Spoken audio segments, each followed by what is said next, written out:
अरब की तपती रेत में बसा शहर मदीना अपने सादगी भरे जीवन के लिए जाना जाता था।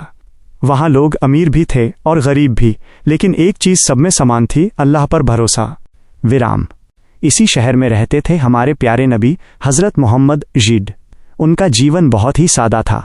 वो लोगों को अक्सर यही सिखाते थे कि मेहनत करो, सच्चाई से जियो और किसी के सामने कभी हाथ मत फैलाओ। एक गरीब आदमी की परेशानी। एक दिन की बात है, एक बहुत ही गरीब आदमी नबीशन के पास आया। उसके कपड़े पुराने थे, फटे हुए थे, चेहरा थकान से चूर था और आंखों में बेबसी साफ दिखाई दे रही थी। उसने धीमी आवाज में कहा, तारांकन या रसूलुल्लाह शें, मैं बहुत गरीब हूं, मेरे पास खाने के लिए कुछ नहीं है, मेरे घर में बच्चे भूखे हैं, कृपया मेरी मदद कीजिए। विराम। नबी ने उस आदमी को बहुत प्यार से देखा।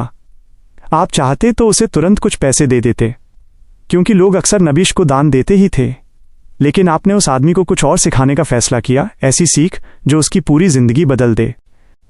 नबी सन का सवाल। नबी ने उससे पूछा, क्या तुम्हारे घर में कोई सामान है? गरीब आदमी ने थोड़ा सोचा और कहा, तारांकन, जी हाँ, एक पुराना कंबल है जिससे हम आधा बिछाते हैं और आधा ओढ़ते हैं, और एक कटोरा है जिससे हम खाना खाते हैं। नबी ने कहा, वो दोनों चीजें मेरे पास लेकर आओ। थोड़ा रुक कर वो आदमी घर गया और दोनों चीजें लेकर आया। सामान की नीलामी। नबी शन ने उन चीजों को अपने हाथों में लिया और वहां मौजूद लोगों से कहा, कौन इन चीजों को खरीदेगा? एक आदमी बोला, मैं 1 दिरहम में खरीदता हूं। नबीश ने फिर पूछा, क्या कोई इससे ज्यादा देगा? दूसरा आदमी बोला, मैं 2 दिरहम दूंगा। नबी सल्लल्लाहु अलैहि वसल्लम ने वो सामान उसे बेच दिया और वो पैसे उस गरीब आदमी के हाथों में रख दिए। काम की शुरुआत। अब नबी ने उस आदमी से कहा, एस्टरिस्क, इन 2 दिरहम में से 1 दिरहम का खाना खरीदो और अपने परिवार को खिलाओ, और दूसरे दिरहम से 1 कुल्हाड़ी खरीदो। वो आदमी गया, खाना भी खरीद लिया और कुल्हाड़ी भी ले आया। महत्वपूर्ण विराम। अब गौर कीजिए, नबीश ने अपने मुबारक हाथों से उस कुल्हाड़ी में लकड़ी का हत्था लगाया और उसे तैयार किया। फिर उस आदमी को देते हुए कहा, जाओ जंगल से लकड़ी काटकर लाओ और उसे बाजार में बेचो, और याद रखना 15 दिन तक मेरे पास मत आना। मेहनत का सफर। अब उस आदमी के सामने 2 रास्ते थे, या तो वो फिर से भीख मांगे या नबी की बात मानकर मेहनत करे। उसने मेहनत का रास्ता चुना। वह रोज सुबह जल्दी उठता, जंगल जाता, लकड़ियां काटता और उन्हें बाजार में बेचता। शुरुआत में बहुत मुश्किल हुई, हाथों में छाले पड़ गए, पूरा शरीर थक जाता था, लेकिन उसने हिम्मत नहीं हारी। धीरे धीरे उसकी मेहनत रंग लाने लगी। परिवर्तन की शुरुआत। कुछ दिनों बाद उसने थोड़ा थोड़ा पैसा बचाना शुरू किया। अब वो सिर्फ अपने परिवार का पेट ही नहीं भर रहा था, बल्कि थोड़ा पैसा जमा भी कर रहा था। उसके कपड़े धीरे धीरे बेहतर होने लगे।